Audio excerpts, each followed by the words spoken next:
Hey guys, camera for the series premiere of the new Netflix original series, Marseille. This is season 1, episode 1, 20 years, and I was really looking forward to the show because while the show, of course, Netflix, and Netflix has been giving out amazing content, since they started, it also is a very unique series for Netflix because the first series that Netflix has ever done, and the first, I think, global series in French, and that is a very risky decision, definitely, and I was really interested in seeing how that was going to play out. I was really interested in the story, and I didn't care that it was in French. You guys know I've seen foreign movies. I'm able to read subtitles. Like, it's not really hard for me. I know a lot of people, it's very maddening, and I can understand that. I mean, we're so used to reading English, and English is hard enough of a language that reading another language is harder. I definitely do understand that. But for me, I really didn't have a problem with that, I have to say. And I have to say that, like I said, I was really looking forward to this. And I absolutely love this. I think this was a great first episode. I think we really showed the story that we're trying to tell. I think they really told in the best way possible. And they only had 40 minutes to do so, which I believe it's short for Netflix. Because Netflix always does their shows like 50 minutes. But every episode is actually 40 minutes, which is interesting.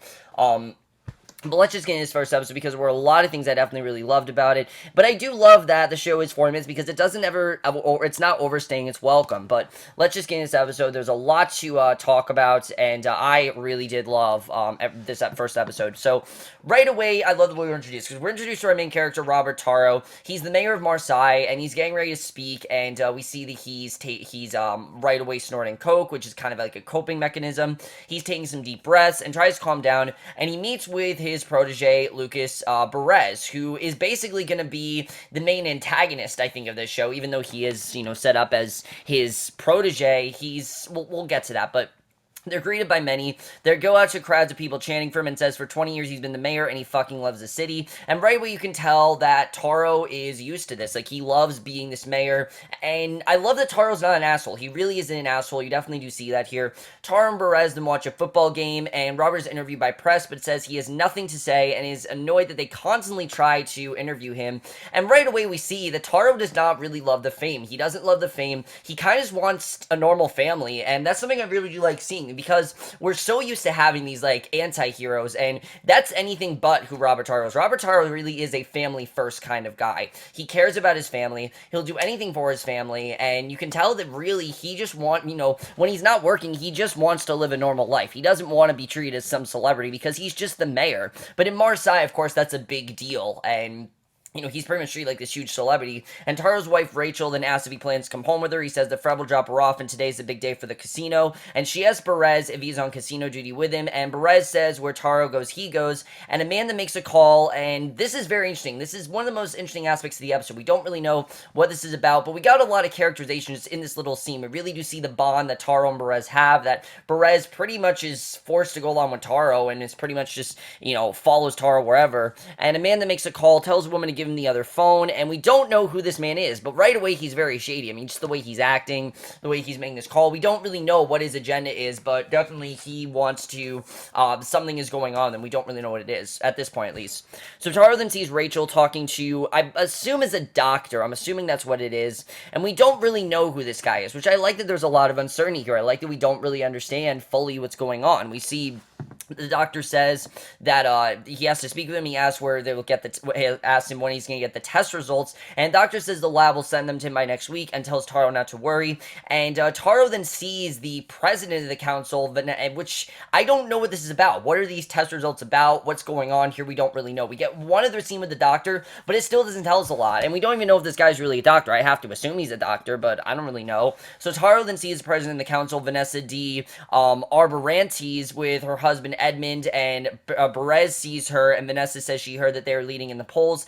Edmund says that only an idiot would trust him, and Edmund asks Taro how he could stand Barres looking at ass for the past 10 years, and you can tell that Taro's just used to it. This is someone that he's recruited. This is someone who's kind of been, he's been his superior, and Taro says he's fine with it as long as he doesn't bite, and that is a very important line. It doesn't seem like an important line right now, but that is a very important line when we get to the end of the episode. And Edmund says that one day he'll have to explain to him why he's giving up, and Taro says that he's doing it really to take care of his family. And that's something that I really, like I said, really loved about this first episode. I think they did it really well. I definitely did enjoy that. He said it's like a wife and mistress. You hold on to the first, take care of the second, and he says that's why he's handling City Hall over to Barres, and says he respects him like a father, and he plans to respect him like a son. And Vanessa says that his son doesn't share a mistress with his father, and Taro says he said nothing about sharing, and definitely I thought that was very interesting. I really was loving the show just from these first few minutes. I mean, I think we got a lot of characterization here. We know that Taro really just wants to be a regular guy, and he doesn't want to be treated like some star, and he really sees Barres as a son. He really doesn't just see him as someone that is, his protege. He sees him really as his son, and I like the dynamic that they had, and I thought that was very interesting. But then we get something that I thought was a bit unexpected. I did not expect this to happen in this episode, but a very well handled scene, I have to say. I definitely really did enjoy this. This next scene, I think, is the perfect example of exactly how to promote a show, because Marseille, I went into not knowing much of anything. I knew the basic plot, and that was it. And at no point in the show did they ever point that this was going to be a major plot point, and I really do like that. A lot of Netflix shows, we do pretty much know where they're going to go. They give us kind of a vague look, but I think this is probably the vaguest we've seen, not just because the show's French and things like that, but I don't think there was ever any hints that this was going to be a plot point, and I really enjoyed that, because we see a bunch of masked men. They committed jewelry theft. They hit the clerk over the head who gets up. He tries to shoot them, but they are too fast for him in their motorcycle, and they get away. And it's a very gritty, but I think really realistic interpretation of a jewel theft. It really is. I mean, it's crazy the way they just raided it, and they're dirty cops as well, so they get away, and we don't really know what's going on there, why this happened. But I thought it was a very well done scene. Like I said, I think it's the perfect example of not showing too much in the trailer, which they barely showed anything with this in the trailer. They only showed the major conflict, and I'm very glad they did that. That's something that trailers need to do, and something that this trailer did very well, and I was very impressed by. A lot of trailers nowadays don't do that, but I think it's part of the fun of this episode. A lot of the stuff that happened in this episode I wasn't expecting at all, and I'm very happy about that, because like I said, I didn't know going into it a lot of what was going to happen, and that really added to how much I enjoyed this first episode for me. So Barres asks Robert if City Hall will get their casino, and Taro says that no one knows for sure yet. He says he'll see him at the council meeting and says he'll take the lead. Taro then gets in the limo, sweating profusely from his forehead, and I love that we're just seeing how hard of a job this is for him. I mean, even though he's done this for 20 years, as we clearly see in the in the title, this is hard for him. It's hard for him to do. He doesn't enjoy it, and he says he loves football, and he tells Rachel that the city's too fucking hot. Robert is asked, and basically he's asked by press if he enjoyed the football game, and he says he loves football, and Rachel tells him not to say football because it's old-fashioned, and Taro says that she's wrong, and adds a touch of humanity will gain half a point with people over 70. He tells Rachel that he's sick of it all. He's sick of the press and the official visits, the speeches, shaking hands with people. I mean, he really seems like their god, really, and he doesn't want to be treated the way. He just wants to be treated like a regular person, but nobody seems to treat him that way. Everyone treats him like a celebrity, and that's not what he wants, and it's just a really interesting dynamic that I really did like. Yes, it's a small detail, but it really add a lot here. I mean, like I said, I have so many characters we see nowadays are power hungry, and that's not at all what Taro is. He's a mayor that really is just a normal guy, and he doesn't treat himself like anything more. So he says he knows it turns her on, asks the limo driver, Fred, to put on their song. They start to make out, but then he gets a call from Barres, who says he's in a meeting and he'll call him back later, and she says that he's terrible. He says sex is like an election, and now it's time for round two, and I really love that scene. I like the chemistry that Rachel and Taro have. You know, this isn't a relationship that seems like it's going to go bad. Like, it really seems like it's going to be one of the more healthy relationships. You know, a lot of shows nowadays, they show a husband and wife, like a husband has a high position, and the wife, obviously, like, he ends up putting his career over his wife. Taro already seems like a guy that would put Rachel before his career, and I think they really well showed that in this episode. I definitely really did enjoy that. And then we get introduced to another character, Julia, who we'll get to Julia a little bit later, because what they do with Julia I thought was really cool. She goes to a male reporter, tells him about the FBI raid at Felix Payat, and she says she has a friend who can get her in, asks him if she should take it, and he says that she should if she used her real name. Crinzion is his mother's name, but not her father's, and she says he's been saying that for 6 months. Asks what's so great about her dad's name. He says it would benefit the paper, and she says she sure would, but she's a journalist and not a trophy. And she doesn't want to be treated that way. She doesn't want to be treated like a trophy, and we don't really know why he's treating her this way, why he's treating her so highly, but that really comes through the really great reveal we get later in the episode. But he says he hired her to do the website and not to edit the paper. She leaves and says she's going to Felix Payat anyway, and I already really love Julia's character. This is a very headstrong female who's very career-based. She's not really a relationship-driven woman. This is a career-based woman who focuses on her career, focuses on the story, and I really love seeing that. I like that she's not just some woman that's going to be in a relationship. Yes, she's in a relationship, but she's very career-based, and I love seeing that. And I thought that was really well handled. So the dirty cops then get in the car, and we get introduced to the cops. Their names are Eric, and as well as the other one's name is Selim, I think. Yeah, Eric and Selim. They're going to be our two central characters who perform this raid, and they see what they're stolen. One of them sees a watch and says he's keeping it. The other tells him to hide the gun in his place, which he used at another job. And it's a very interesting scene because, again, there's a lot of uncertainty. You don't really know what this is all about. You don't know who these characters are, and you don't really know exactly why this is important yet, which I did like seeing. So I really love the way that was done. I thought that was a very good scene, and this next scene I think really shows the kind of character that Taro is. I mean, we already knew who Taro is, but that's something I really loved about this next scene. Like I said, in the world of anti-heroes and just unlikable characters, Taro is anything but, and this next scene I think very much implies what kind of man he really is and what kind of mayor he really is, because we see he's with the city council, which I think a very realistic portrayal, that some are on his side and some are not, and I love that this scene was complete chaos. Some are just complaining to him about many of the decisions he's made, especially about the casino and how he threw the dockers out, sent them to FOS, and they claim the casino is about the entire marina, and of course Barres is trying to defend him by saying that they're only against him because the election's in 6 weeks, so they're striking oppose, but he says that Marseille needs to move on with the times, and that there's a gulf between his generation and today's generation, and they should no longer have a say. This is a city that has to modernize, and it will do so whether they like it or not. They're going to make sure that this happens, and they clash over the casino, and I like that Taro tells everyone to calm down, says this feels more like a schoolyard than a council, and at no point is he feeling like he's above them. Like, I don't feel like that's what Taro's really doing. Taro seems more of like a teacher. He's more of someone that just controls things, and he's just in control. He happens to be in control, but you can tell that Taro isn't at all enjoying this. He's not enjoying this chaos. He doesn't want this to happen. He's simply just trying to make the most strategic decisions as a mayor, and basically, he says it feels more like a schoolyard than a council and tells them to behave themselves. He asks Mrs. Marek to bring some justice to the council, and we introduce this character, Marek, who it seems like she's going to play a very big role in the show, but we'll get into that. Marek says that she was judging corrupted cases. She was against the casino because casinos are factories for laundering drug money, but now there are too many restrictions, which is why she will support it now. And basically, that the man, we then see that man from before who was very shady, you know, who took the phone. He takes pictures of Marek from the crowd, and another member of the council thinks that the casino will mean a loss of at least 30 million euros from the mafia, who control the illegal slot machines found in local bars, and the socialists will support City Hall's motion. And I love, again, that we really saw them clashing here. Some are on the side, and another member says the French party votes against, and contradicts Barres' statement about them being too old, says he's not the only one who represents the younger generation. Barres says they're just old men in young bodies, and everybody knows it, and Vanessa then asks Taro why he now supports the casino when he was always against it, because all of a sudden he's just supporting it, but he's been against it, and Taro says he's supporting the whole project as a marina, hotels, as well as a casino, and he wants Marseille to become the capital of Southern Europe, which it's not. She asks if he thinks the casino will open the city up, the Mediterranean, and he says the casino won't, but a whole complex will. It's like a beautiful woman whose dress isn't big enough. There are many things you need with it. You know, you can't just have one thing, you need everything, and he says they will put it to a vote, and I thought that scene was really well done. I really enjoyed that, really great stuff, and I definitely really did enjoy the way that scene was done, and I think a very realistic portrayal of a city council, the fact that some of them are divided, and the fact of how chaotic it really is. I mean, I can't imagine how hard it is to really be a mayor, and I think the show really just sheds some light on being a mayor. It's not an easy job. It's pretty much just as hard as being a president, which is basically what he's treated like in the show, as he's kind of treated as the president, which he's really not. Again, to Taro, he's just a normal guy, and I love that we got the characterization here. It really just makes his character a lot more interesting and very relatable, honestly. I really like what they did with his character. This being the first episode, obviously, like I said, there were a lot of things I didn't know because of the fact that the promo really didn't show much of anything except the central conflict that's going to be going on.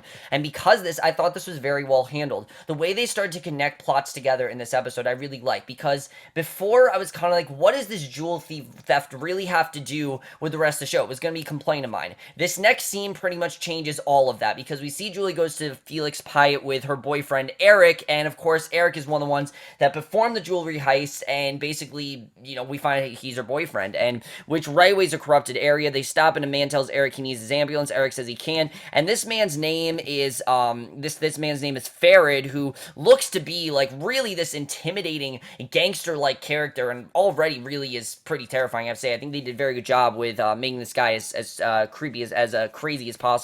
Not creepy, but just powerful, and Basically, Eric says he can. He says he will pay him for it. Eric asks if how he's supposed to pay his client. Says to leave him out of his drug business. Asks what racket. And Eric says he doesn't want to move shit around. He asks if he always talks like that in front of her. Says he's in trouble now. And you can really see that Eric is dealing with a lot of things here. I mean, he clearly didn't pull off this heist just for the hell of it. He pretty much seems like he was forced to. And I really like the way that was done. And I think some of the scenes like that, they really handle well. Just those small little things, even though just it was a small thing, the way they connect these characters together, I thought was really well done, and I really enjoyed that. So we then see Taro. He gets the official tally, and the council seems like they're voting yes, that they are basically going to come across a decision, and some are happy about it, some are not, and they basically are going to put it to a vote. They're going to put it to a vote to see what they want, and Taro then leaves. His campaign managers tell him that they've won the first round, but that the port committee still needs to sell them the land, or they're fucked, basically, because if they don't get the land from the port committee, this entire plan is fractured, and Robert says they should sell, and Marek says that 4 people may vote with her, and he agrees, and that might be the best thing to do, because of course Marek is on their side, as we know. Marek is the voice of, pretty much the voice of reason for the council, and if she basically tries to sway the votes toward saying, towards supporting what Taro wants to do, they'll pretty much side with her because she's so powerful and she pretty much is in control. So we then see Julia. She says she didn't come for sex. She needs to write her article. And Eric says that he'll introduce her to the guys later. She asks if he thinks someone might have filmed the raid and says it would be great for the website, and he agrees but changes the subject. Tries to get her to have sex, which I didn't see this as just like a random rape scene. I saw this as her not really wanting affection. Like, she really is focused on career, and she keeps going back to Felix Pyatt. Anytime he tries to get intimate with her, she pushes him off, and she observes the area and culture, and we see that she really is trying to figure out how Felix Pyatt is, get a sense of the culture, and we see Barres then apologize to Taro for not coming sooner. Taro tells him that they've won, and now the port committee only needs to vote in 2 days' time in favor of selling them the land for the casino, and he says instead of the J1, there will be the marina, the casino, the ferry company can move to Toulon, and they'll just keep the terminal there. Will be luxury hotels and restaurants, and will open in Marseille for the nearby towns, and Barres says that they can be like the Marbella, which has 4 million visits a year, and he thinks it can be even more popular than the Marbella, which I think is very interesting, and Taro says that really this is up to him, what he wants to do, and then we get this fantastic characterization that I absolutely love. It that was very well handled, and I really love this. The one thing that really drew me into Marseille when I first heard about it really was the plot, and this plot really is what made me most interested. But the way this scene was done, I thought was fantastic, because this really could have come across very cheesy, or just not make any sense, really, but obviously, from this point on, it seems like Barres is this loyal protege to Taro. He basically wants to be like him. He will do anything he wants him to. And you definitely do get that sense that that's not necessarily true. We basically see that Barres thinks back to when Taro chose him as his protege and what it has done for him. And it's a very interesting scene the way this was done, because throughout this entire episode, we can just see that something about what Taro's doing, Barres just doesn't agree with, and we eventually go on, but I think it was a very well done characterization. They really handled this very well, and I definitely really did enjoy that. So we see the guy who's interacting with Julia. He asks for her number. She says she won't give it to him. He asks why she wanted to be filmed earlier and if she's famous, and she says nothing. Eric pulls up, and Julia obviously doesn't want to talk to him. She tells him to get lost, and the man realizes that she knows Eric, and Julia asks if they're friends. He says he knows him well. Eric goes to Julia, says he messed up, and says he thought that they were together, and she says she spent 5 years in Montreal. They were never together, and he says he waved for her, and he's sorry, and she asks if he ever loved him, and she says she does, but it was more like a brother than it was a lover. It was definitely more of a brotherly thing, and since they were kids, and it's always been that way. And he asked why they slept together, and she asked for him to take her home, and I like the dynamic these two have. Obviously, it's a sad situation because you can tell that Eric really likes her, but it's not really going to seem like it's much of a problem yet, at least. I think it is going to be a problem eventually, but right now it's not really much of a problem because they pretty much established what they are. They're friends, and which obviously you can tell that Eric wants more. So Barres speaks with 2 people who have doubts about what Taro wants to do, making people work for the ferry company, such as their son, who they know won't really be interested or enjoy it. And what I love about this scene is that, yes, Taro is doing the right thing for the city, but there are many people that are against him, and you really do see that here. And Barres says he knows what life is like in the projects, and if he could rebuild it all he could, but he can't, and says he can only speed up the process for those who want to leave. And The mother asks if he's dealt with their case, and he says he has, but still no news. And he says to come and see him again after the elections, and he'll have more resources to find them a place, and he'll do all he can to make sure that he's elected. So if they need something, they can come and see him, and then tells them to be strong. And whether he wins or loses, he promises that he will help them. So you definitely do get that sense that a betrayal is going to happen, and that Barres is eventually going to betray Roberts, and you don't know, Taro, whatever you want to call him, Taro, and you don't know how he's going to do it, but you know he's going to do that.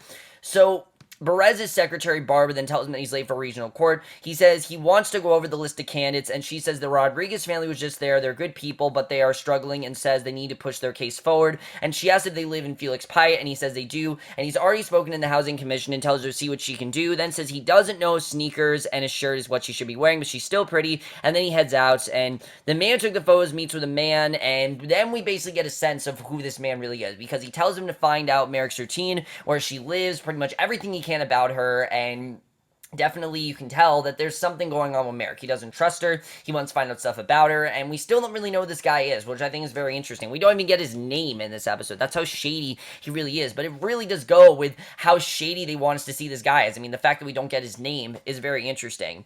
So Julie is home, and above we see her roommate having sex, and her roommate is none other than Barbara, who is having sex with a woman, and she says she didn't think she was coming home. Julie tells her about the fight she had with Eric, and she asks how long she's been hooking up there, and she asks why, and Julie says in 2 days it was some guy who was an asshole, now some girl, and she asks where she should go then, and Julia says to not ask her, and says she should go to her mother's home, and that the girl Barbara, and the girl was, with, asked for her, and she says that Barbara was with, asked for her, and says she's coming, and again, it's a really nice dynamic. I really love that. But probably the most surprising thing in this episode was what happens next, because I didn't expect this at all. This next scene is another great example of how the trailer didn't really show anything really that as big as, as the central conflict, and I really did love seeing that, because the way they connected these characters together, I really love, because while I thought Julia was a very important character, I was thinking, okay, this is going to basically be the side plot for the season, but that's not what happens, because we see Taro's in his office flipping through the dictionary, then sees the article about the holdup in Arliss Bank and the robbers that implicated the robbery on September 19, 1972,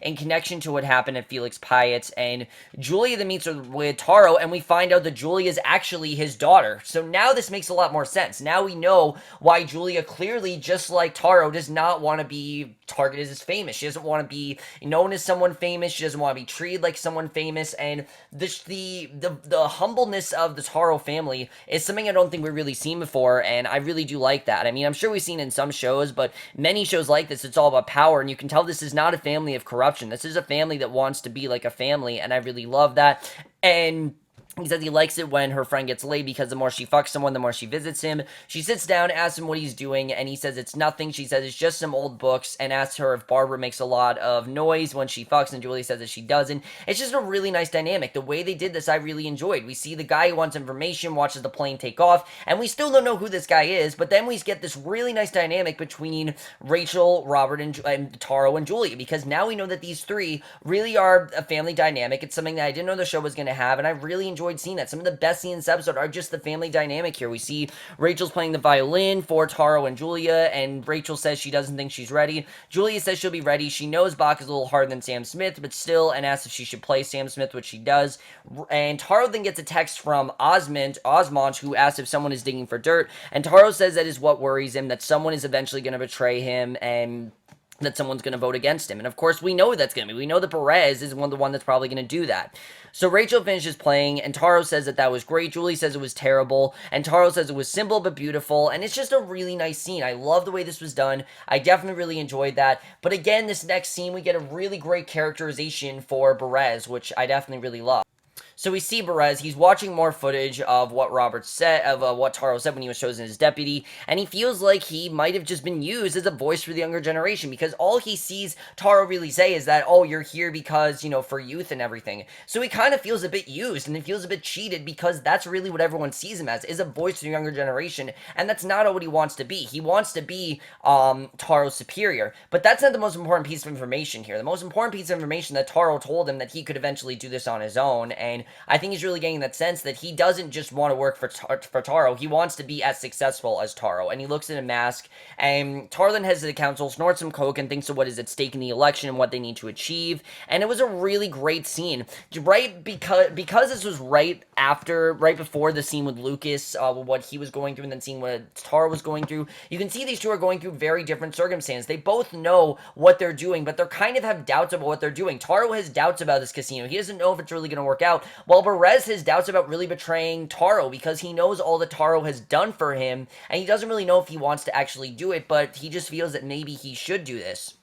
So Eric goes to the gang. The guy asks why he won't lend him his car. They start beating him up, and this scene was insane here. Again, this character of like I said, this character that we meet in this episode, Ferret. I mean, this guy is a force to be reckoned with. He is terrifying. He is just downright menacing. I mean, he really is a great villain for this show, and I can't stress that enough. He really is pretty terrifying, I have to say. This is a guy that you definitely don't want to mess with. And the guy asks him why he won't lend him his car. They start beating him up, says when he lives in their ghetto, he signs a contract, and he pulls out a Molotov cocktail and says he has to understand that when he asks for his car, he gives it to him, no questions asked. Eric says he agrees to it, and basically Ferret says that it's too late, and basically says that they will set his car on fire. Instead, he throws the Molotov to the car. Eric watches it burn, and it's a terrifying scene. Just knowing that Eric was played by him like that was crazy to see. And we see Rachel then practice violin, which I love the way that every score there was Rachel playing that violin. I just really like seeing that. I thought that was really well done, and it was kind of cool the way they did that. So Barres is having sex with Vanessa, but he's clearly not focused on it. We can tell right away that Barres and Vanessa are in an affair, which is interesting. I do like seeing that, and it does add more for Vanessa to do, and he's clearly not focused on it. Remembers Taro saying that he was his age when he became mayor. He made it, and he will too. And Vanessa asks if he's a wolf or lamb, and he says he's glad. She wonders that, and she asks if he knows the answer. He says he thinks he has an ability to appear to people as they want him to be, and that really is what it is. He's appeared as this guy that is very innocent and doesn't really seem to want more than he already has, when in reality, he does want more, and he really hasn't just expressed that. And he's basically, she says he thinks that makes him a man of principle, and he says that they may share the same hypocrisies, but he still has principles, and asks her who ran for the department council before her, and as if it was her husband, and she says to tell her what he wants. He says he knows what he needs. He says that she knows he needs her representative to vote for him with him on the council, and she has a position is really that fragile. Says he's done it for Marseille. He walks out, and the photographer takes more pictures of Marek. We still don't know what the deal is with Marek, but we know that they want these pictures, and we still don't know why, which is again very interesting. So Julia says the projects in Montreal were nowhere near this bad, and Taro talks about the raid in Felix Pyatt. Julia says that it was just a bunch of kids smoking, and it's hardly a scandal. He says he didn't know that she was there. She says she never tells him these things because it could make his life a lot more difficult, and he says that the mayor's daughter can't just go anywhere, which really that's what it's all about, is that she's the mayor's daughter. She can't just go to this corrupted area without his consent, and she says she understands, and he says what makes Marseille great is the people there hate it when someone talks about their city in a certain way, but if it is spoken about like any other normal city without the football, violence, or drugs, they'd hate it, because really Marseille is a corrupted city. But if you don't say it's a corrupted city, then everyone really would dislike it. I mean, that's why people want to go, is because it's so corrupted and things like that. And Julie then gets to the door, and it's Barres who comments on her hair, says that his suit suits him like that. He goes to meet with Taro and Rachel, asks if he wants a coffee. He says, I'll take it with one sugar, and Taro says the big day, and Rachel says that she's playing a Sweet by Bach. He asks what she played yesterday, and Julie says it was Sam Smith. He says he liked it. He says he'll get ready. I love the little thing of Taro absolutely loving Sam Smith, even though he knows that it's not that great. Again, it just shows that he really does love his family, and the man then tells, we see Fred then tells Eric he checked, and we then see Eric, he meets with Selim, and the scene between Eric and Selim is very interesting because he says that he was waiting for him with two guys and he couldn't stop him. The man, and Selim asks him what the fuck he's done and if he's stupid, and Eric says he's stupid like everyone says, and he says he doesn't care about them, and now they are in deep shit, and this is really a problem now because they know what these guys are capable of and really what could happen to them. Their cover could be exposed. I mean, right now nobody seems to know really about this robbery. It doesn't seem to be a huge thing. I mean, obviously the mayor does, but it doesn't seem to be a huge thing that has a lot of coverage, and they want to keep it that way. But now that this has happened, they're really worried that Fred is going to make them, make it a lot more public, and that Fred obviously is one of the big corrupted parts of the city, and they really need to worry about this. So we see Taro's secretary tells him his wife is calling, but she hangs up before he can answer. His secretary asks if she gave him a sheath for it, and he says his wife doesn't like that because it spoils the fun. She says tomorrow's the farmer's market with Barres, the museum with financiers, lunch at police headquarters. He asks about now, and she says that the casino developer is waiting, and he asks where, and she says in the auditorium with the investors. They all watch the video for plan for Taro's project and how it will change the city. And Taro says they supported change for years, and they'll do what Shanghai did. Shanghai became the world's #1 port by developing business centers that attract investors from all over the world, and that's their goal. And Barres' interview about being Taro's protege and says it's been 20 years and compliments Taro and all he has done as well as how they met. And again, we get a little bit more of history between Taro and Barres. Not only have Taro and Barres been working for 20 years, but basically Taro's kind of been like a surrogate father to him in many ways. And the fact that Taro has taken him in, he's treated him like a son. He even paid money for him, and basically, Taro says that he loves it, that the masses love it when they speak like they do, and Barres says the principles are the measure of a man, that's what politics need, and we learned that he was an orphan. He grew up in foster homes, which he says is all behind him, and now he sees life as a gift and happiness as a battle. So Rachel says that she wonders if Barres and Julia might hook up, and he says to speak for herself, and as for the age gap between her and Barres which is only 3 years, and she says she likes older men such as him, and again, it's a really nice scene. I like seeing that. Taro then gets a call, but again misses it. He says it's her fault because she won't let him keep it in his pocket next to his heart or his balls. He says it's in his back pocket would break it, and on his belt he looks like an old cop and asks where he's meant to keep it, and they eat, and he asks if she's worried about the concert, assures her that she will be fine and there's no need to stress, which she always does. He knows that she does, and obviously she doesn't need to. So Rachel plays the recital. The doctor while this is going on, we see the doctor again is there. He tells Taro that the results will come within a few days, and Taro says that he doesn't think they're good, and he says that he took the same studies as he did, but he'll prescribe something for the pain. And again, we don't know what this is all about. What exactly they're talking about here, we don't know. Taro says he'll have to pick it up himself, so he says he'll send someone, and he asks about the photo, and Taro says that it's gone. He asks what if it comes back, and if it does, he doesn't know how he'll deal with it. And that really is a problem. We don't know what this photo is. We don't know what's going on here. There's a lot of uncertainty, and I really do like that. So Taro says he started taking coke again, and he looks right at Marek, and he knows that something is definitely going on with Marek. He knows that Marek's being targeted. He knows there's something going on there. And Barres then takes Julie to get champagne, says he thought she hated it, and she says she's not 15 anymore, and he says that she's right and says she looks stunning. She says that he's the non-drinker, and he's copying her dad, and Barres congratulates Rachel, says it was better than Sam Smith, and Rachel says that she played a run in The Last King, and he says that nobody noticed, and basically Taro tells Barres to come talk to him. They go to Marek, and basically just reiterate that she's going to get the votes, and that she's going to help them out, which, you pretty much think is going to work out here. But then the last scene happens, which this scene was just crazy. There's so much going on, and I can't wait to talk about it. Perfect.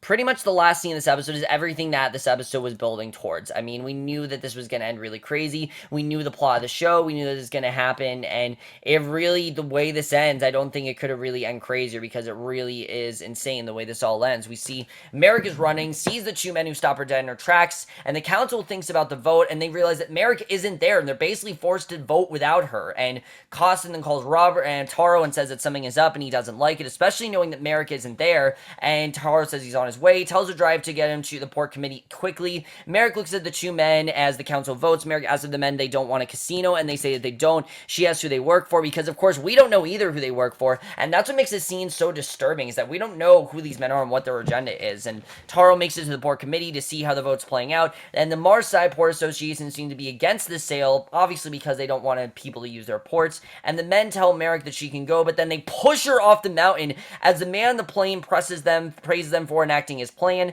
And again, we don't know what this is all about. Why are they doing this? Why did they just kill Marek? We don't know. So Taro asks Costa what's the latest. He says that they're tied. He goes into the boardroom, asks them what's going on and where Marek is, and they tell him that he can stay, but they need to continue, and it's down to the last two representatives. One of them being Barres, and the other Chasseron, who basically is Taro's opponent, and Chasseron obviously votes against it, but then the big scene, Barres also decides to vote against it, and you don't know if Barres actually wasn't okay with this, like he wasn't actually in favor, or if he just did this because he wanted to be able to get his shot at this, and he wanted to be able to, be as successful as Taro is, and the votes decided to get against the sale, and basically Barres tells tells Taro that he's waited 20 years for this as they all leave, and that is how this episode comes to an end. What a crazy stuff. Let's just get into it because there's a lot to talk about.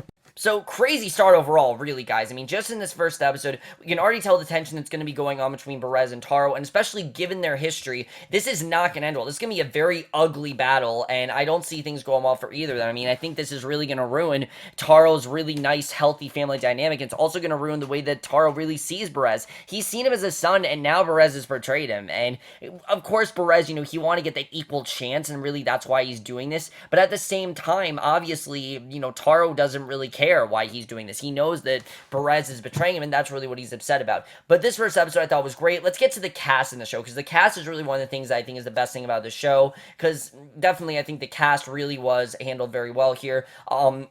Gerard Depardieu as Robert Taro, I think is fantastic. I think he does a great job, definitely. He really portrays his role perfectly. I think he really do seem, like I said, as a family-first kind of guy. He wants to be treated like a normal guy. He doesn't want to be treated just like the mayor. He wants to be treated like a normal guy, and that's something I really haven't seen before, and I really appreciated. But I think who gave the best performance episode, without a doubt, was Benoit Magimel as Barres, because like I said, the whole episode, Barres is really going through this situation where you can tell that he really isn't on Taro's side of things, but he has to make it seem that way, and now he's really shown him that he has been on his side of things, and you have to wonder, was Barres really against this, or did he just do this to turn against Taro? That's something I'm not really sure about, and I think they did a very good job with, and the relationship between these two is a very complicated one now, because again, they've been doing this for 20 years, and now all of a sudden, Barres has turned against him, and I can't wait to see how that's going to play out. Geraldine Palhaz as Rachel, as I said, is great. I think she does a great job. I really like her character. I also really like Stephanie Calliard as Julia. I think she's really good as well. And then Nadia Perez as Vanessa. Already, I think is going to be a very interesting character. I think she's going to kind of manipulate Perez, get Perez to understand what his purpose really is, things like that, which I think is going to be very interesting. And the fact that Perez is having an affair already, I found very interesting. And the supporting characters I really love as well, such as Eric and Fared. I'm looking forward to seeing what's going on with that. Who is this guy? This guy that killed Marek. Why the hell did he kill Marek? I don't understand. I don't know what his agenda is, why he wants to do this. I don't really understand any of that. That's something that I'm not really sure about. And then this doctor, what is that all about? Dr. Osmond, we don't know why he's doing this. We don't know what these test results are. Definitely that's something that there's a lot of uncertainty with, and I really do like seeing that. And then as far as the bank heist goes, what kind of trouble are Eric and Selim really in? Because it seems like they're in a lot of trouble. We'll have to see what happens with that. But let's talk more about the show, because like I said, this is a very unique show for Netflix, and a very hard one, definitely, and it's something that I think a lot of people are, against, which definitely, it's like I said, it's very different for Netflix. It's not the stereotypical show.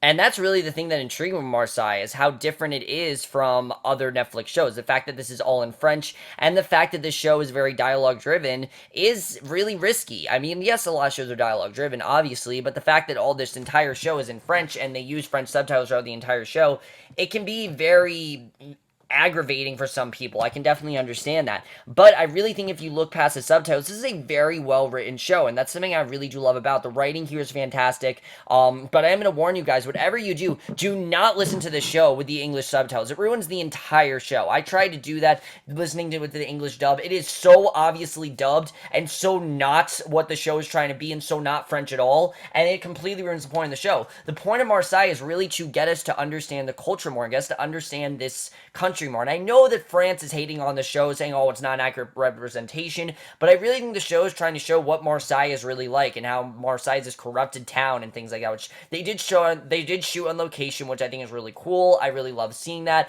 I love that we're seeing this French culture. I mean, it's something that, yes, we've been exposed to in movies, but not really in a TV show, and I think it's something that Netflix has done really well. I like that Netflix has changed it up, and I think they did a very good job with that. Like I said, the writing here is great, and the cast as well. The cast is really one of the things that most impressed me. I think the cast here as a whole, they all work really well. They're all really interesting. There are no characters that feel like, oh, I've seen that before. A lot of the characters really do seem different. With Taro, how he's not an asshole, how Julie is career-driven, how Perez really is a genuine reason for turning against Taro. You can totally understand why that's going on, and I definitely like that, and you really can sympathize with everyone, and you can really get behind all these characters, which I really do love, and I think they handled that really well. And the subtitles for me really was not a problem. I was perfectly fine with, reading the subtitles, things like that. I really had no problem with doing that.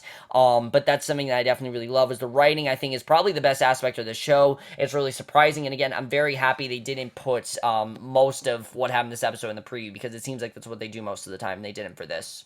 So overall, guys, I overall really enjoyed Marseille. I think it's a fantastic show. Like I said, the cinematography here is fantastic to look at. I mean, there's so many tracking shots in just this first episode, but it never comes across as style over substance. I've heard a lot of people say it does, but I really don't see it that way. I think they're really just trying to show you what the culture is like and what that town of Marseille is like, and really to show what's going on within that. I think it's very interesting. But overall, guys, as you guys saw this first episode, I've definitely loved to hear your thoughts. Now, I cannot wait for the next 7 episodes. I will definitely be watching the rest of this. I absolutely love this premiere. Really surprised me, guys. I didn't really know what I was getting into, honestly. Like, guys, the trailer really did impress me, but I didn't really know exactly what I was getting into, and that's something I really loved with this episode. And there's things that obviously I really do want to see, such as what's the dynamic going to be between Barres and Taro. Obviously, it's going to be very different, and I really like that. And already you have characters that I think are really going to stand out and really make a big impact, and big things are already really happening. I really do love that. But overall, guys, much guys saw this first episode. Love to hear your thoughts on it. What do you think of the show in general? I'm sure there are people that have finished the show. A lot of people haven't really talked about that, which I'm surprised about, probably because it's in French.